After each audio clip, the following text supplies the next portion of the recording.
गुरु बोलता है कि तेरा निज स्वरूप ही प्रकाश है। आत्मा का निज स्वरूप प्रकाश है। निराकार का स्वरूप प्रकाश है।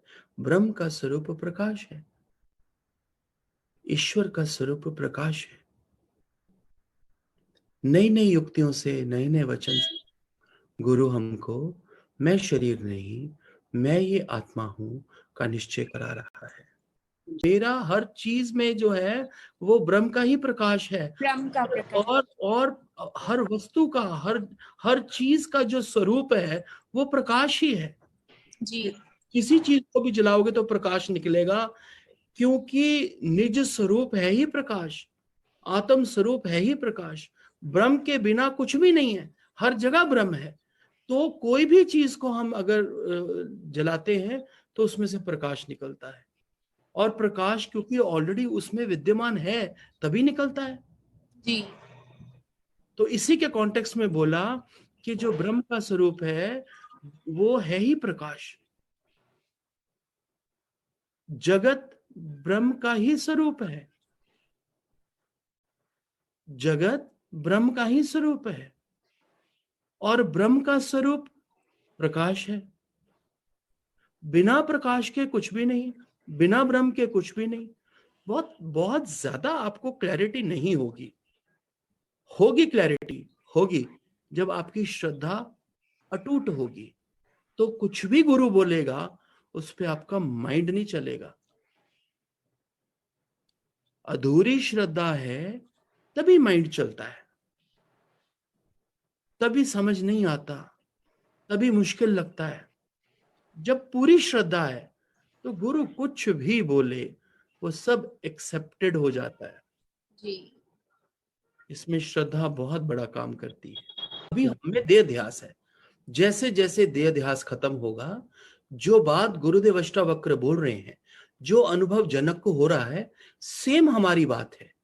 जब तक देह ध्यास बचा हुआ है, धीरे धीरे धीरे धीरे धीरे धीरे गुरु के ज्ञान से देह ध्यास जैसे खत्म होता जाएगा, वैसे वैसे ये बात सिद्ध होती जाएगी जो गुरुदेव आज हमको बता रहे हैं, जो जनक अपना अनुभव बता रहे हैं। कोई बात नहीं, आज हमको ये नहीं लगता कि ये संसार मेरे से ही प्रकाशित है।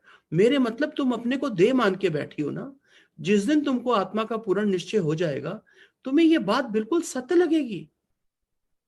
गुरु अपने समक्ष बिठाकर अपने वचनों से, अपने ज्ञान से हमारा देह का जो अहम है, जो देह अध्यास है, वही तो खत्म कर रहा है।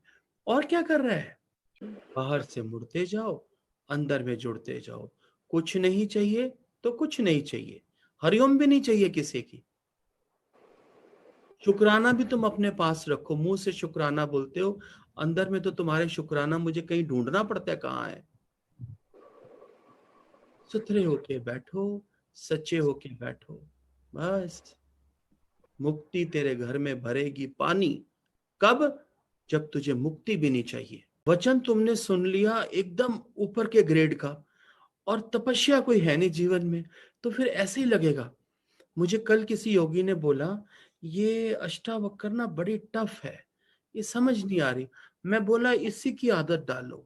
जितनी समझ आ रही है, चाहे एक वचन समझ आ रहा है, इसी की आदत डालो। समय नहीं है, एक जन्म मिला है, वो भी इतना बीत चुका है, पता नहीं कल बुलावा आ जाए। सुबह का सूरज देखना या नहीं देखना। अभी हल्के हल्के वचन क्या सुनते हो? ऊंचे को पकड़ो, ऊंचे ज्ञान को पकड़ो। ना समझ आए उसके लिए सत्संग है, यहाँ बैठ के बात करो। तुम कह रही हो मेरे से ही जगत प्रकाशित है, आज सुन रही हो, कल इसका निश्चय भी होगा तुम्हें। तुम नोट करना। गुरु हमें इतना शक्तिशाली बना रहा है, इतना शक्तिशाली बना रहा है, हमें आत्मा का निश्चय करा रहा है। गुरु हमें इतना शक्तिशाली बना रहा है जो हमें आत्मा का निश्चय करा रहा है, निराकार में हमको टिका रहा है। और गुरु ही हमको बताता है कि निराकार का स्वरूप प्रकाश है। निराकार का स्वरूप प्रकाश है।